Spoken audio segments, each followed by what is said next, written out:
Fantastic win, guys. Absolutely wonderful. That was right there is what you call professional performance. Congratulations to the crowd at Christchurch. We get the Anzac dub. We break the curse. A solid performance. That's one of the best so far this year, man. Very, very proud of the boys. Quality performance all round. Yep. And those are the sketchy games, bro. As I said, I'm a little bit worried coming in. Desperate teams are very hard to beat at times, right? And Newcastle have got a lot of talent in their side. They're very desperate, and we saw a little bit of it in that game. I thought some of their shape looked a lot better, but well done for our defense just to continue to hold in. Well, 26-6 at the end of that game, and then a really late try to kind of push it out to 26-12 there. But very, very solid effort, very professional, bro. I think one of the best performances this year, and it's very different to last year in the way of like we're beating teams that we should be beating as well, and we've even picked off some teams that we shouldn't have been beating in the early parts of the year as well. So very happy with this early start to the season. Absolutely. What curse? Hey, it never existed. So great. Congrats for the boys. Absolutely. Yeah, good game. As Isaac says, don't let the guys come back into the game. Yep. Absolutely nailed it. And Jazz and Savage out there singing the team song. Fantastic. Jazz is saying, yep. Good on you, Jazz, helping out those that in need. No major 100%. injuries. Metcalf, just maybe the tweak of the calf. Probably just cramp. But we got him off the field in the end anyway, so... look, man, it's great signs. Ashton, chuck this one at you right now. Is it is it early to call it? But are we I'll say top 6, or are we still in that top 8 range, or is it too early to call it? Are we early days still? We're getting too pumped up from that performance. You know me, bro. I don't like being too far over here, and I don't like being too far under there. So at the moment, I still believe we're a top 8 side. I believe that we're just on the cuffs of that top 8. I think when we come to mid part of the season, that's where it starts to get a little bit choppy. But what I do like is that we're doing a lot of these wins without a lot of key members of our side, right? Roger Tuivasa-Sheck willing to come back. Dallon's willing to come back into the side. James Fisher-Harris getting to come back into the side as well. And I feel like a lot of our combinations are starting to grow. I wouldn't say top 6 just yet. I wouldn't say top 4 just yet. But we got the ability to do so if we have the perfect season, right? And we're definitely on that track at the moment, right? So I'm still looking at us as just a top 8 side at the moment, just outside, like around that top 8 position in that top 8 spot. But the more we have these wins over time, the more my confidence will end up growing, and I will start pushing that mantle just up a bit by bit. But we got to understand, when we came into the season, what was the season supposed to be? It's a transition season. We did believe that we just needed to transition real smooth, real slow, and our juniors are all doing right things at the moment, and that's what I'm very happy about. Right. It's just been a really top-notch performance. Like I said at the start of the year, where I said 13, maybe 12 games, to get in the finals. Look, we're at 5 guys out of 7 games. Yeah. 5-2 right now. We are doing really well, and I'm trying to praise the boys. I'm not trying to get ahead of myself as a Warriors fans. It's our year. It's just praising the boys for a massive, massive effort thus far in the season. And they're looking really, really good. The young fellas have come through. Metcalf and CHT again, professional performances. These guys, really, you got to acknowledge these halves. That they're doing a wonderful job, and they really are. So I want to give everyone a big rep as well. But I just think to where we are right now, when yes, it was viewed as a rebuild, we are kind of still in a rebuild. But Webby's getting the best out of the squad. He's getting the boys over the line, mate. You cannot take away from it. You can only play what's in front of you. And yes, the Knights lived up to who they are. They are a team that can't score points at the end of the day. We shut them down, stuck them to 12 points, but we played them. We forced them to be themselves. I remember Keith White, like I said, we'll let them hang themselves. Keith, you were bang on. They hung themselves for the try out there, man. Shout out to our bro, Keith. He said, just get to our kicking game, and they'll hang themselves. And they did. You saw in the second half there, they tried to pass it. There was a knock-on straight away from Fletcher Sharp.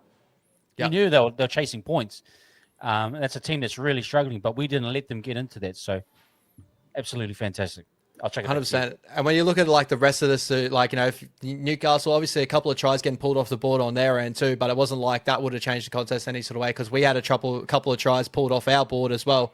And Ali Leotar, this could have been even more, right? Ali, if he put the ball down, which should have been a for sure try as well, we've seen him do better in those moments. So I think that we are doing really, really well at the moment. We've got a lot of great pieces to the puzzle, and we're putting them all in the right places. I think Webby's doing a lot of great things with our junior base, and we've been talking about this for a long period of time now. It's not just what the first team's doing right now, and right now they're doing a very good job, but everything underneath is starting to really click into gear for not just New Zealand Warriors, but New Zealand Rugby League. And this is a really good time to be a Warriors fan to see now Harrod Matside. We're going to play in a preliminary final, or semi-final, this weekend against the Rabbitohs. You know, our New South Wales Cup team's absolutely murdering it at the moment as well.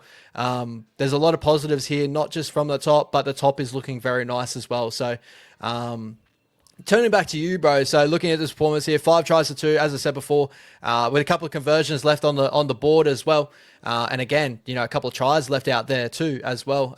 Your thoughts on how the halves directed the game tonight? Again, you know, there's been a lot of discussions week in, week out. This will continue to be a discussion, I reckon.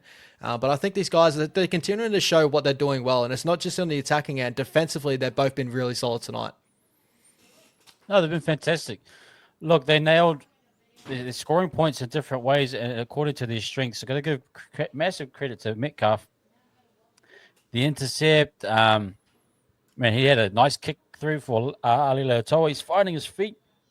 Yep. CHT with those deadly little, like, desert kicks, I call them. They're just sitting there and creating the 50-50s. He's playing really well. Yeah, the guys are really just playing a good style of football, and everyone's firing at the moment. So good to see Metcalf with a bit of Leka Halasima on the outside of him. There's things that you can think that are really going to develop through to the future. They didn't really put a foot wrong. So again, you got to give them credit. And look, I said it'd be low scoring, 26-12. It's like a grinded out style where over a period of a game we're just going to break teams down, and you get these score lines. Yep. Technically 30-12 with all kicks covered. Yeah. Similar to last week as well. Would have been 30, maybe 26. What was the score? 20. I think it would have been 28 to 18, or it was 18 at the end. Yeah, 28 to 18. I said a low scoring game, but when you actually think about it, the boys are piling on points consistently throughout the game. You go back to our attack last year with SJ, struggled to get points throughout a game. Maybe early. I remember in that 23 and even 24, we'd score a try straight away. And then we wouldn't score a try for maybe 50, 60 minutes, and then we score one of the. This team is kind of piling points at the right times, which is fantastic. And you got to credit the halves. The halves, key for the halves too, defensively, been very, very, very sound. So you can't take anything away from them. And I'm right there with you too, right? Like, look at the minutes of the tries, right? Adam Pompey with the 8-minute. We had a try taken off us early in the contest, you know, and then Adam Pompey went over in 8-minute. In between that 8-minute and the Jackson Ford try in the 28th minute, we had another try taken off us, you know, due to, you know, I think it was the Taintua Piki with his foot being out, right? And then, you know, Jackson Ford goes over 28-minute, then 35 minutes, you know, so another set in between there, we score again as soon as we get the ball back. You know, that was just before going into halftime. So very, very good, like in the attacking end, I believe. I think the boys, the halves, got the kicks in the right positions. I think our defense really showed out in a lot of big moments tonight. That moment where Schiller, you know, he started crab sideways and Barnett and that just dragging back in the end goal. A lot of big moments there. But I want to give it out to you too, bro, before we jump over to a couple of stats and stuff. But who at the moment in your head is your 3-2-1 in this game? Who is your MVP? Who do you feel in this contest? Look, bro, I actually took down some notes. If you can guys see there, I've taken down. I love this. I just made little notes, and if I'm going off my paperwork, Metcalf was quite good. Pompey with the tries and the assists, and there was some good moments. Looked like Metcalf, Capewell had a low key good game. Yep. I can't give you a 3-2-1, but Clark for me was solid. We're probably looking around again.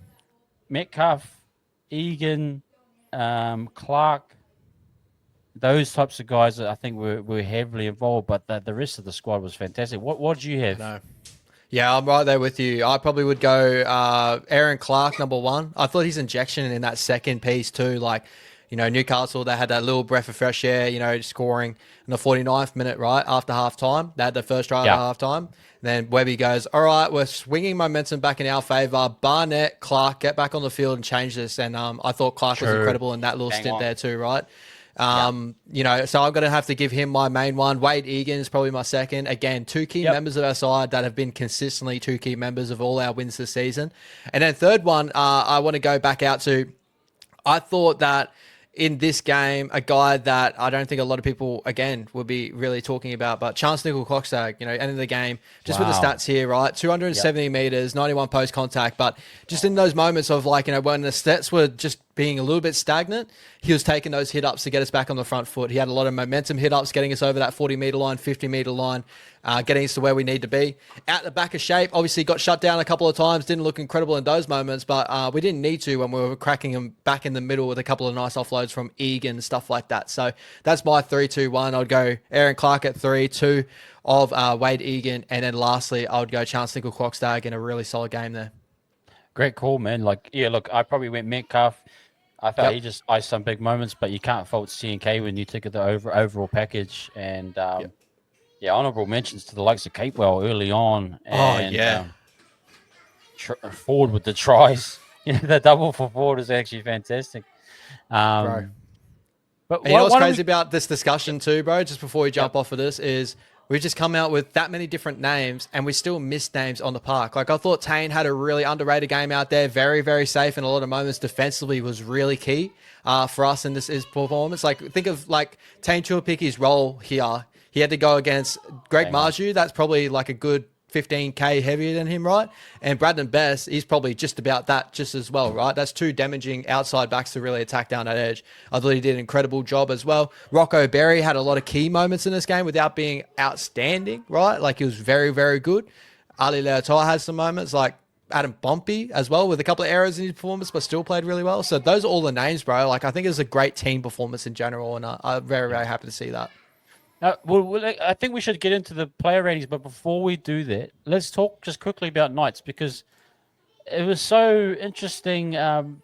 They had some strong periods again, and they had a ton of ball. They got really attracted to shifting it wide early. A shout out to Sun Young saying, "Is AOB finally on the chopping block?" I mean, it seems as though this has just dragged out for so long for the Knights, man. What is the issue? It just seemed like they were just kind of going through the motions a little bit. They were there, but they kind of weren't there. It was very, very sad to see. Yeah, it's like I feel like you can see where there's moments of where they're very good, right? You know, there's momentum runs where they were like quick plated ball sets through Bradman Best, Greg Marju, and they get a roll on, right? But as soon as they start to play off the back of that, that's when they crumble. You know, there's those real late errors that they end up dropping the ball off the back of those. I think KP is really trying his heart out to try and kickstart something, and he had a couple of errors that caused those, right? Chasing points, the intercept that, you know, Luke Metcalf took, I'm pretty sure that was off a KP pass. That was late in that game. He tried to put that real nice tunnel ball on Dane Gagai. That Bumpy just absolutely smothered him. I think that they're just not falling in love with the process, right? You know, getting through those quick playable and playing off the back of those.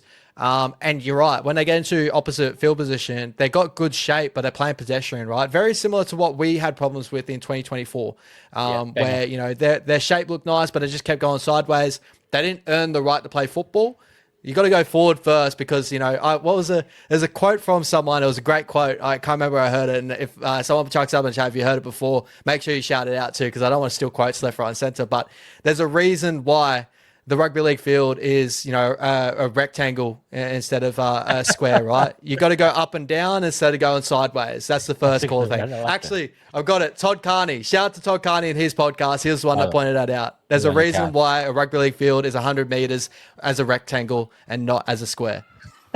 That's okay. I love Aussie, you know, the Aussie's way of thinking of things. It's absolutely hilarious. It's Shout crazy, out to Carney. Love it. Not a bad shout, Sun Young. He has had some good years in him to get them over the line. You can probably understand it, but it just does feel as though they're just a little bit, maybe a little bit small. It's hard to say, but they had their opportunities. It's just a little bit. Yeah. See, always my issues, bro, is like, you know, AOB saw the best look of the Newcastle Knights in that 2023 finals run, right? KP was on fire. You know, Jackson Hastings was on the ball on a string, got KP in all the right positions. He understood, you know, how to hit your edges and play on the back of those with momentum. You got Dylan Lucas out there that they should have been playing off the back of more so. You know, I thought we did a really good job of shutting him down tonight. But, you know, AOB's biggest problem too is the amount of halves merry-go-rounds he's been through. And when they finally get settled, that seems to be the worst, where he always seems to change the lineup, like to change the halves. So think of the start of the season, they've already been through Jack Cogger, they've already been through Tyson Gamble, right? And then for a couple of injuries, they've gone back to Jack Cogger. They had Phoenix Crossland in a 7 a couple of weeks ago. They've already gone through about 3 halfbacks, and overall about 4 times they've changed their halves in general. So, you know, you can't get a consistent lineup, a consistent side, if you're going to continue to change your spine members. I say that all the time on Wise Up TV. The reason why I want our halves to stay the same for a long period of time, Newcastle just continue when they have a bad performance, chop and change, and they're always going to have up and down performances due to that.